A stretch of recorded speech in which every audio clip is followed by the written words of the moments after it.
کوئی ذہانت جسے آج پوری دنیا میں اختیار کیا جا رہا ہے، اور یہ اے آئی جو ہے آرٹیفیشل انٹیلیجنس،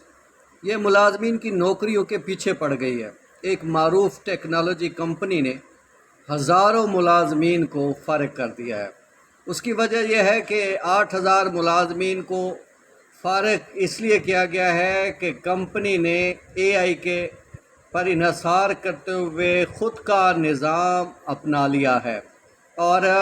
آنے والے دنوں میں یہ جو الیکٹرانک میڈیا ہے اس پہ بھی جو ہے اے آئی کے خطرات جو ہے وہ بڑھ رہے ہیں، اور آنے والے دنوں میں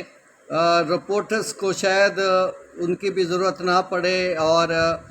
جو فوٹوگرافر، کیمرہ مین، ان کی بھی ضرورتیں کم ہو رہی ہیں۔ تو آنے والے دنوں میں یہ جو مصنوعی ذہانت ہے